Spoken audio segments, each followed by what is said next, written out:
I'm Athena Luciano. I am a Spanish Moor, for all intents and purposes. That's the easiest way to explain it. And I had wondered, in Spain, there is chocolate. But I wondered if Spanish, if chocolate was just a Spanish thing or if it was a all over everywhere thing, all over the known world thing. So I went around and I did research, and the earliest to chocolate they found is 2,600 years ago in Belize. And the drink that Cortez found with the Aztecs was that drink, which was called the Cotal.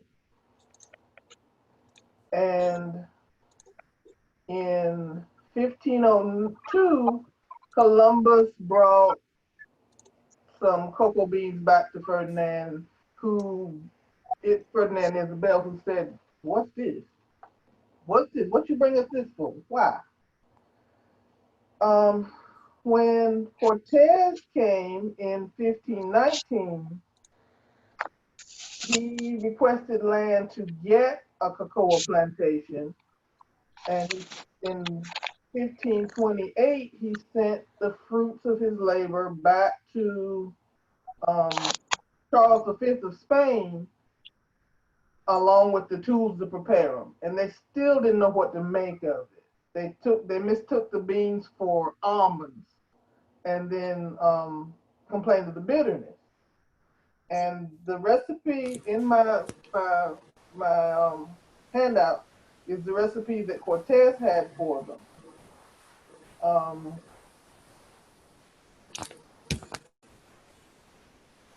the first documented appearance of chocolate in Spain was in 1544, when a group of Quechua Mayan Indians were brought to the court of Prince Philip II by Dominican monks, and they were presented to the future king because he was still a prince at that point. Along, they actually brought him some cocoa, pre-made, ready to drink cocoa, and he thought it was something. They liked it, but because the Jesuits and Dominicans brought it, it kind of became a church thing, and they liked it so much in they liked it so much in the Spanish courts after I think another 10 or 15 years that Pope Pius V declared that chocolate drinking on Sunday was uh, was not good. They shouldn't do that. Don't do that. You're drinking chocolate too much. No, no. It didn't break the fast, but it wouldn't cause a lot of charm. It wouldn't cause too much harm, but don't do it too much. The first commercial chocolate shipments came to Seville from Veracruz in 1585,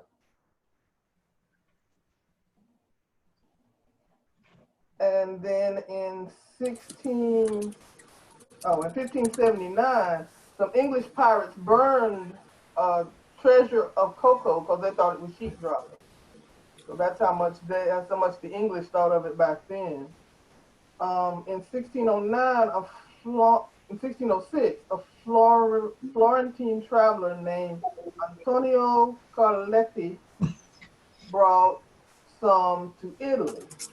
And then 9 years after that, in 1615, Anna of Austria, the daughter of King Philip, brought it to the French court of Louis the 13th.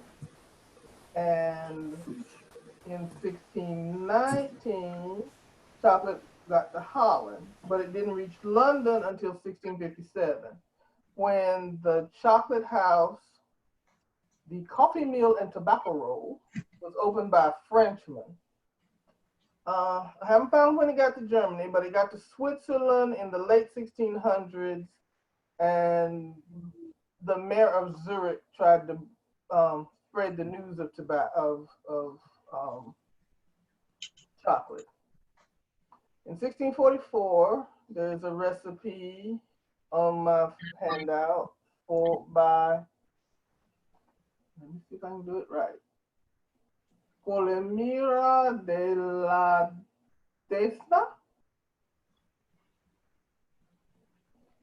And it was the standard chocolate recipe, and the book that he published about chocolate was the standards for the next 100 years.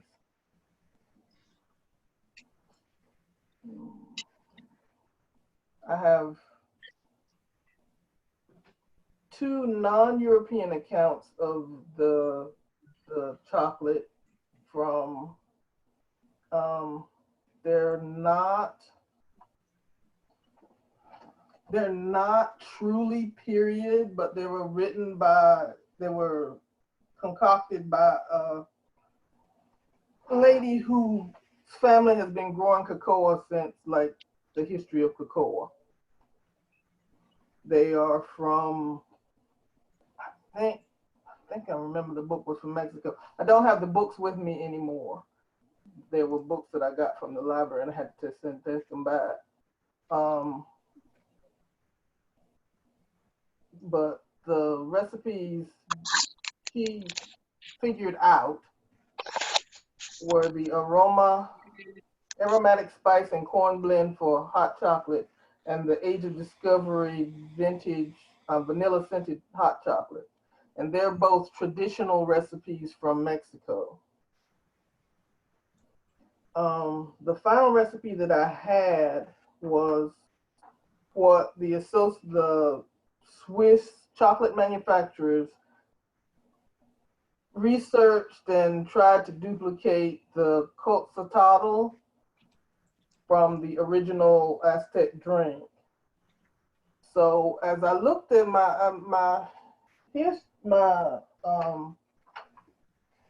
I have recipes for it from, I've also in my list put in a recipe for chocolate wine, which is actually a Georgian recipe. It's out of period, but it was very interesting to see how they didn't make chocolate with milk. They made it with either water or wine or other alcohol. It wasn't a milk-based drink per se back then.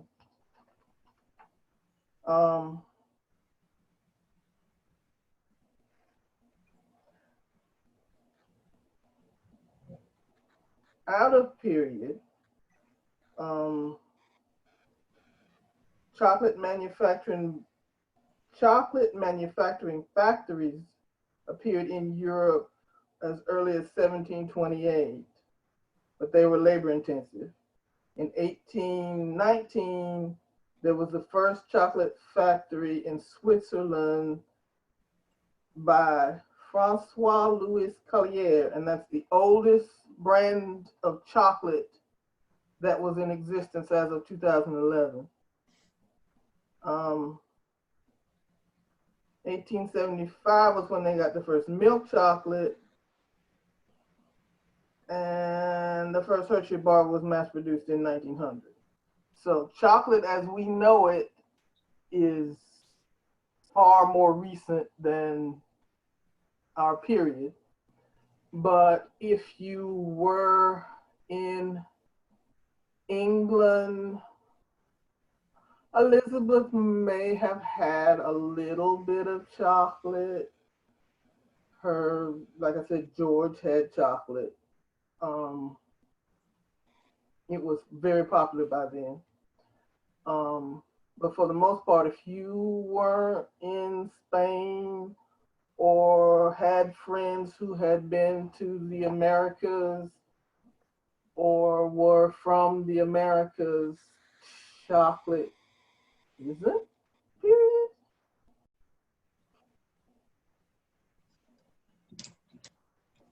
It's just, it's something you've heard about in the periphery of your courts. If you go to the mighty king's courts, and they've only heard about it because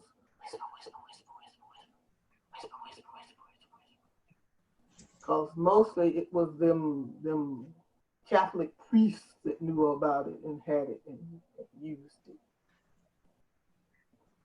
And that's my class. Like I said, I didn't have much. If there are any questions, I'll try to answer them.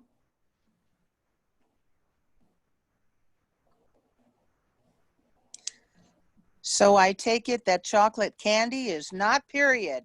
Nope. Darn.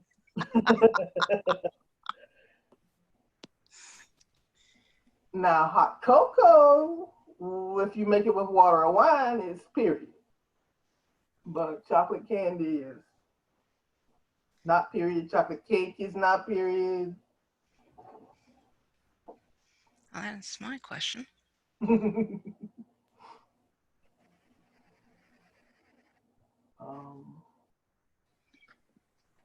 It's the first time I've done this or even thought about doing this. So next time I try and do it, I'll try to have a little better.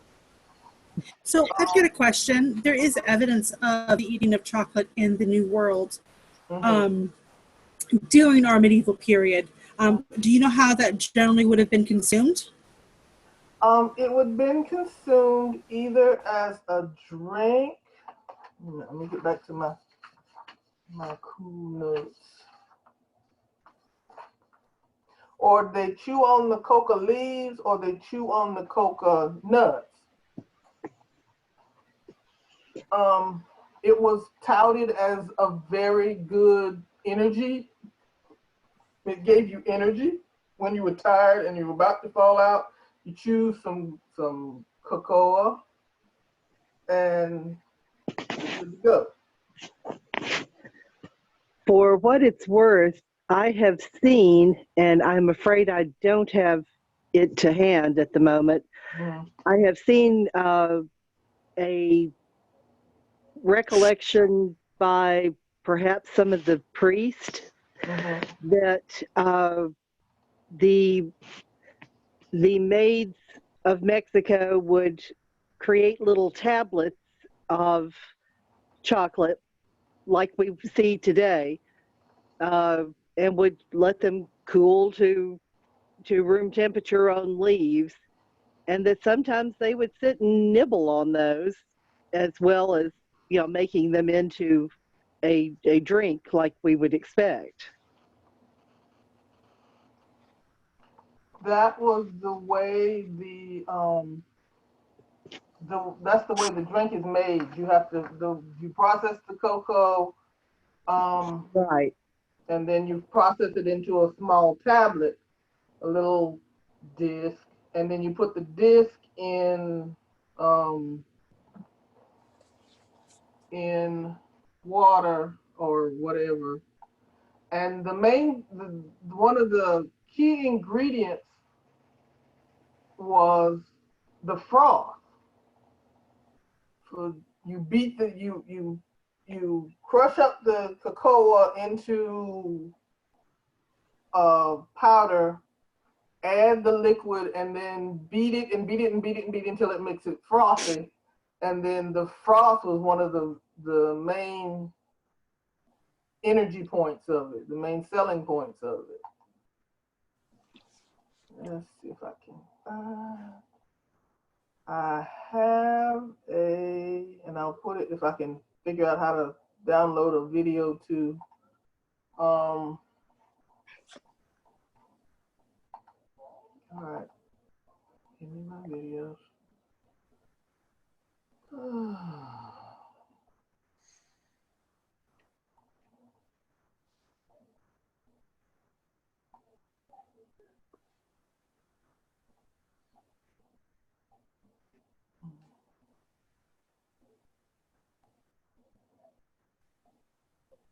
I have a video from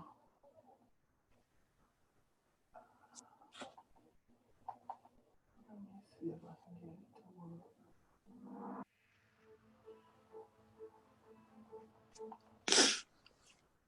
See if I can.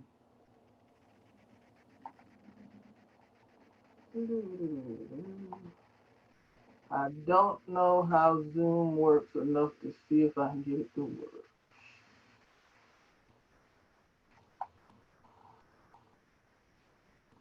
That's why I didn't set it up to have a video or PowerPoint presentation. No.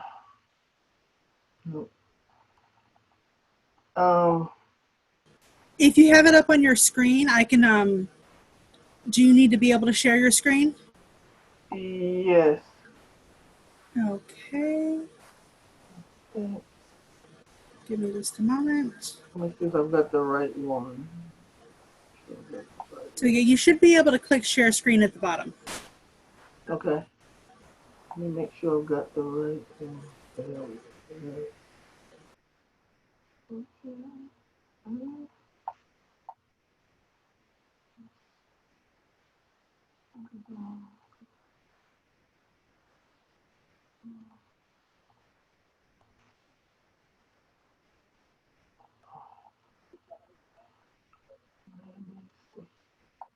Okay, now do what? Share screen. This one.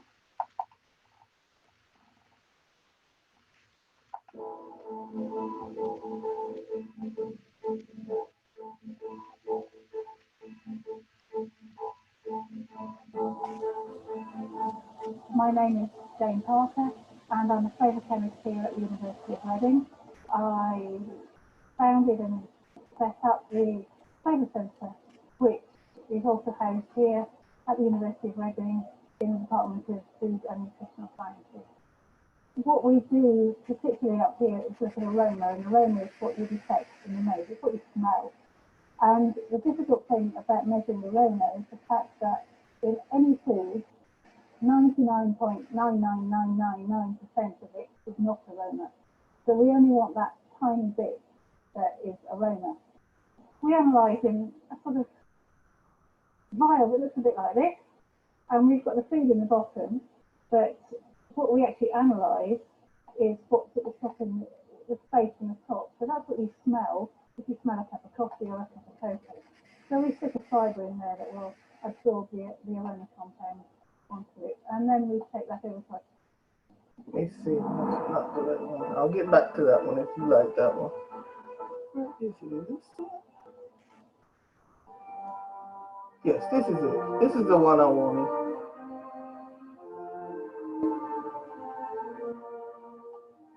Hello, I'm Mark Meltonville, one of the food historians here at the Royal Palaces.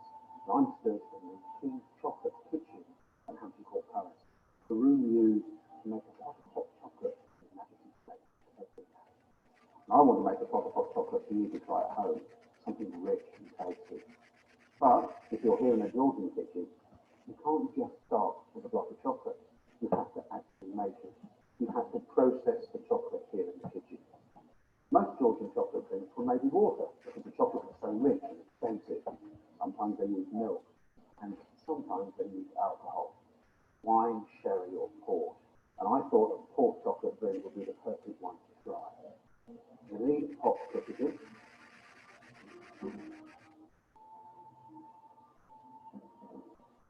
Something will take the heat. And I need my liquid. As I said, we're going to use port, and the recipe talks about a pint of port.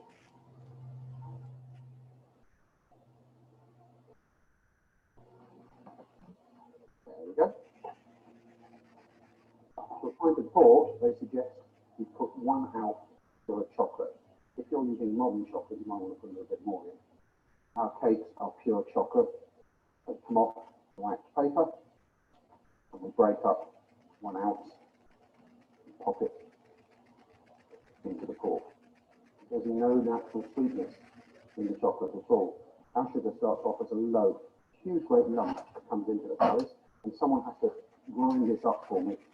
I think chocolate port's going to need 2 or 3 tablespoons. When you heat alcohol, it goes bitter, so you always have to put a little bit more in than you think, but do it to taste.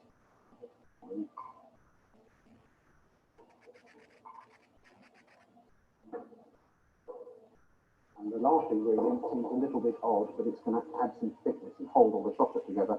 Just the back of a spoon, tiny little bit of plain flour. And that just needs cooking on the stove until it's all melted together, almost boiled, just so the few bubbles start appearing around the edge of the liquid.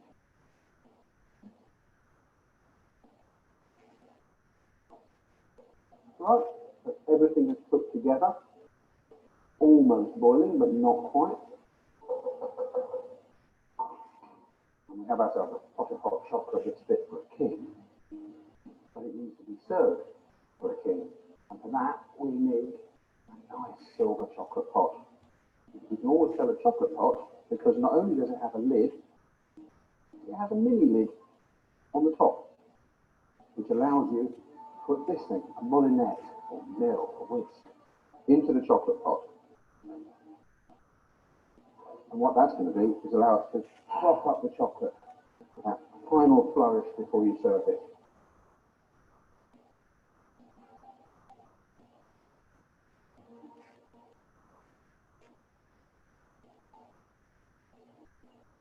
We can then give it that final few stirs, all that chocolate together with the sugar round.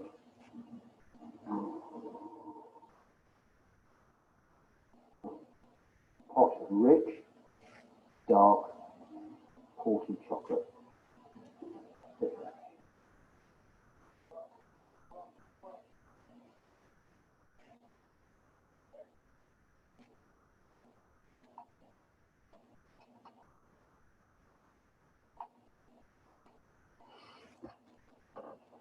That looked great. Yum. So that's post period chocolate, sort of. Cause what is Georgian? It's just out of range.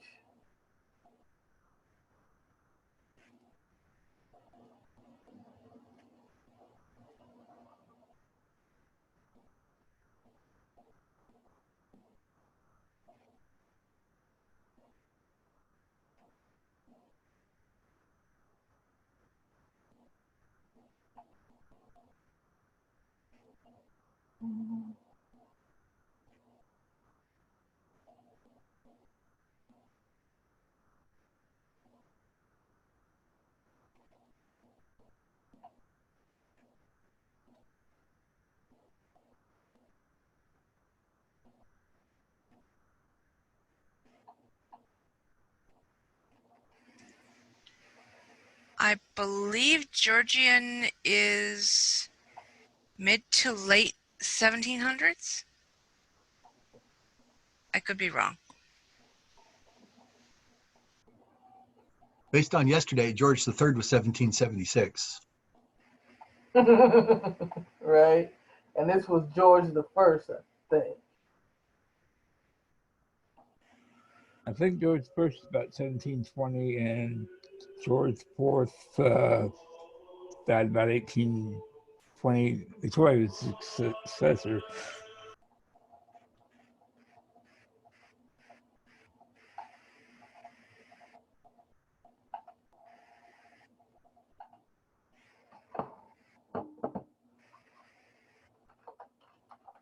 George the First took the throne in 1724. Sorry, 1714.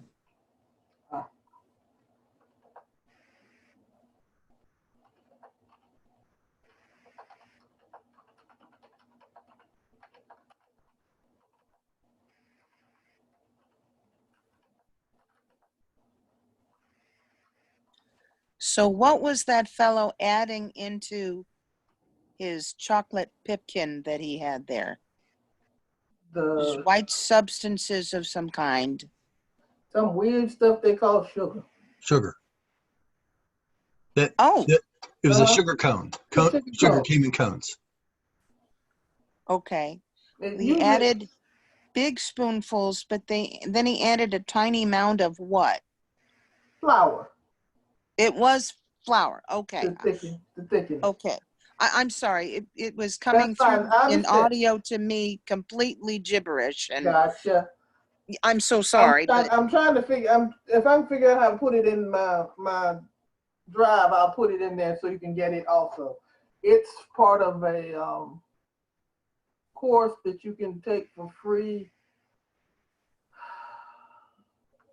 And I have to look up what the name of the course is. Hang on 1 second. Let me get my other junk. I posted the video link. oh, good. Thank you. Thank you. Did you? I you will put- you probably put- get a better audio feed from it on YouTube. Yeah. It's in the chat.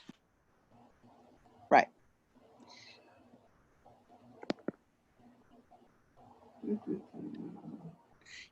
Pull that up and copy that.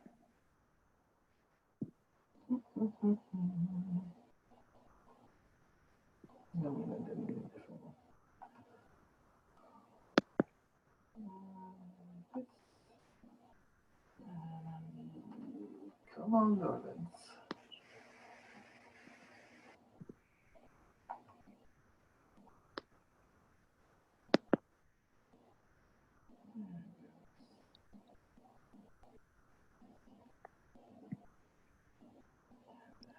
I'm so sorry. I have to keep switching screens on my cell phone here. Gotcha. So I'm not able to ask more questions till I can make some copies. Right. Let me see, where are you? FutureLearning.com had a course of foods for the English monarchy. I don't think that's what it was called, but that's what it did. And it went from George to Vicky. George the First to Victoria. They did a little bit of Elizabeth, but not a lot.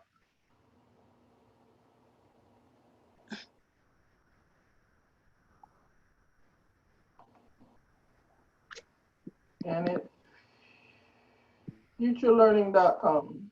I found the course. I put the link in the chat. Perfect. Great. It's a great story. If you want to learn about the food that the royals ate, the English royals ate, it's a good course. But it, Now- like I said, it starts mostly out of period. Maybe the things will be online. There's also a note here that says, sorry, the course will not run again. Browse other science, engineering, and math courses. Oh no. So I'd keep all the stuff you got before it goes away. Yep.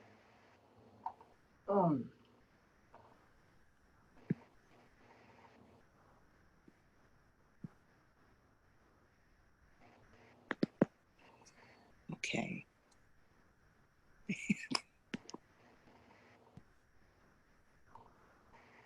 Okay, but that's all I've got. So, any other questions? So I'm curious, most of my chocolate recipes come from Sophie Coe's books, but I Mhm. don't have the one from 1556 that has secret recipes. So what is the source on that? Oh, what did I do with my bibliography? I pulled up my bibliography. I'll send you my bibliography. I'll also add my bibliography to it. Oh, that would be Yes. awesome. Thank you.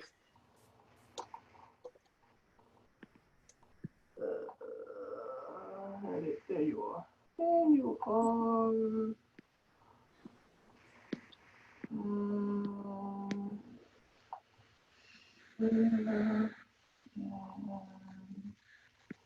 Anyone on the internet can view.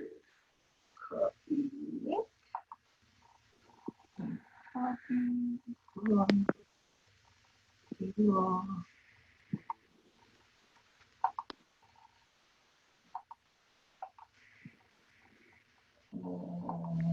my bibliography.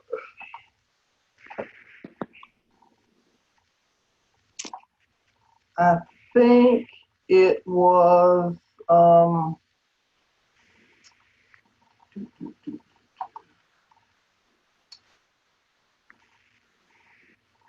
Sacred Gifts. I think it was in Sacred Gifts, Fame and Profane Pleasures. I also have a talk on tobacco, which is my really fun talk. It's really short. I've also done research on tobacco. Nobody in Europe smoked anything until 1492 in Europe. They smoked it other places, but they didn't smoke anything. They burned incense, but they didn't smoke until 1492 when one of Columbus's people traveling with Columbus brought it back. And within 100 years, it was all over the world and everybody hated it. Anyway, but that's a whole nother subject. Any other about chocolate?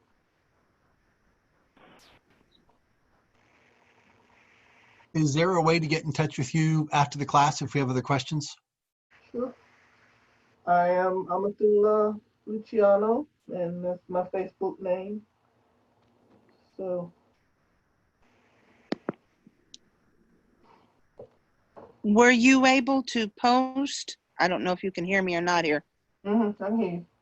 Okay. Were you able to post Cortez's chocolate recipe or his description or? It's in my folder. It's in my handout. Okay, I didn't see where you had a handout. Where was that? I'm so sorry. It's in the chat up at the very top.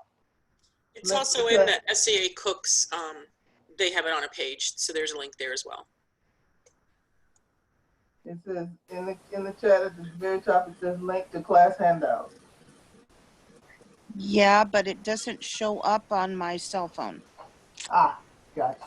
Yeah, So encoding is different, I think, for this. Gotcha. on the website, there is going to be, and it probably will be in the coming days, there's going to be a link to every handout we've been provided. Great. Thank you. On the main page, there's a checkbox at the top that says handouts, and that's where I went and got it. I clicked on that, and then hers was the very first one.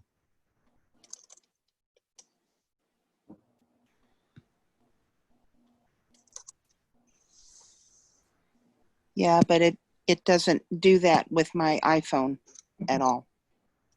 Well, but it's on the website for the Stirring the Pot class. Yeah. It is not there for me. Yeah, that's fine. So. You may need to add Google Drive. If you want to contact the, myself, I'm one of the runners of this event.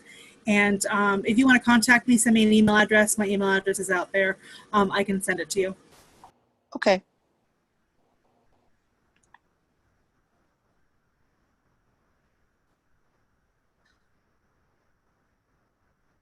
And I want to thank you all for being able to do this. It's been fantastic so far, and I am learning so much. And I wanted to tell you all thank you very, very much. Well, thank you for attending, and thank you so much for teaching. Thank you for coming. You're my experimental group. Now I know how to do this at university. Amen. Amen. I see that. I understand that. And I'll second the thank yous. I've enjoyed what I've seen today so much already, and I'm looking forward to the rest of the afternoon. Thank you. This helps me because I'll be teaching a class in about 2 weeks. So where are you teaching? It's part of the Colegio de Iberia. You can access it through the SCA Iberia Facebook page.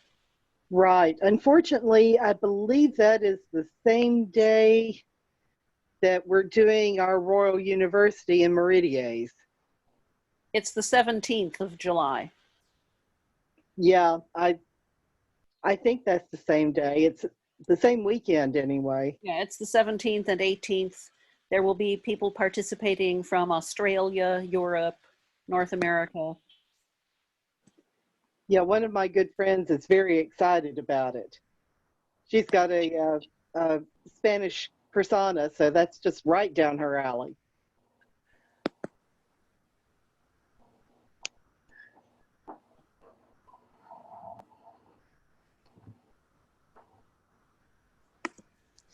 Thank you for the class. You're welcome. Oh.